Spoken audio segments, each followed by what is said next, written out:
You will hear a talk on the research of architecture.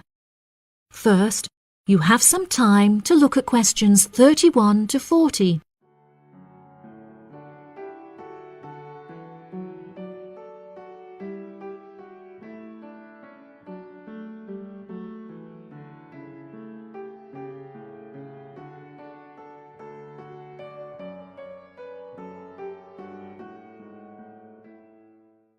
Now listen carefully and answer questions 31 to 40.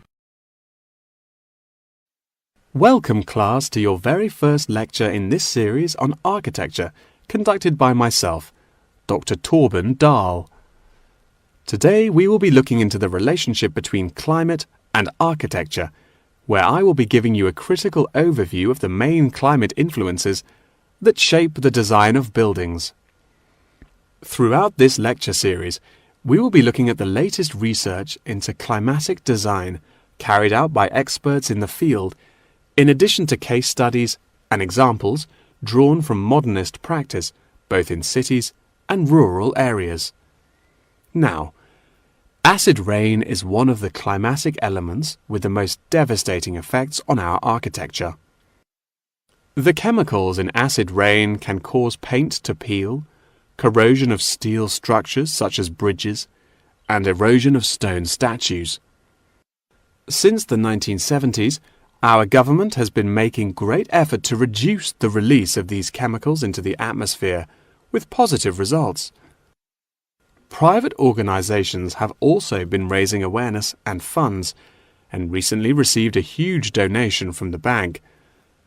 It is interesting to look at the studies that have been carried out into the effects of acid rain at varying altitudes. Research has shown that there are lower levels of acid in the damaging pollutants at higher altitudes, meaning that skyscrapers are much less vulnerable to the negative effects, as they are exposed to acid rain with far lower levels of damaging pollutants. Recently, the ALTA project was founded to carry out further research into acid rain. This project is directed towards studying the effects of acid rain on old, traditional buildings of stone construction that are vulnerable to damage caused by acid rain. Masonry is particularly vulnerable as it is easily corroded and weakened by the acidic chemicals. It is imperative that we protect these buildings, as they are valuable examples of our history and culture.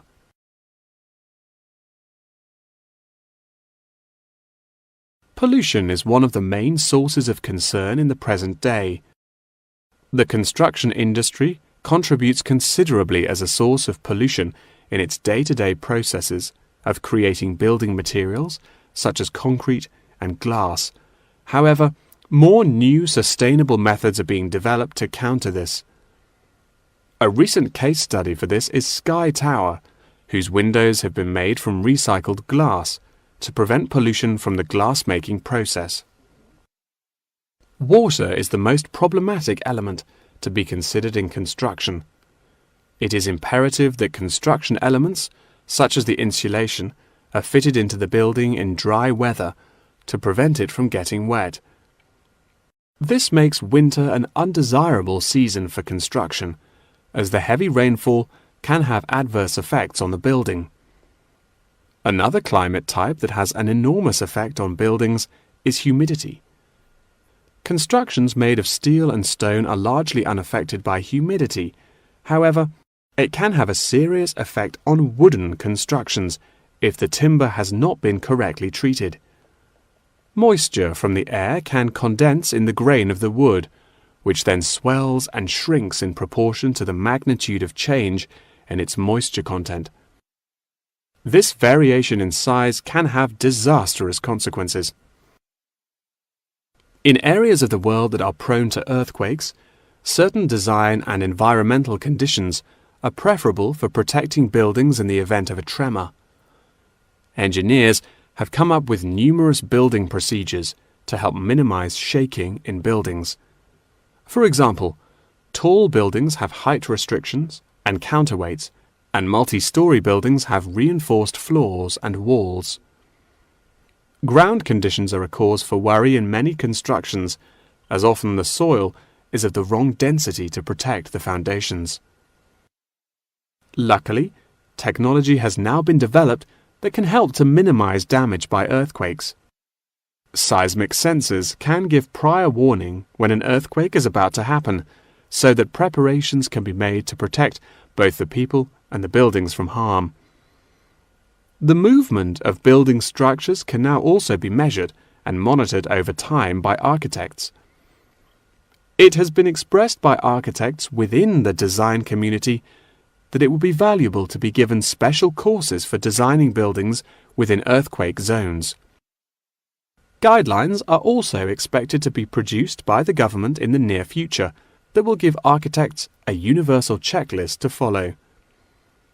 That wraps up the lecture for today. Please remember that attendance is mandatory. That is the end of section 4. You now have half a minute to check your answers.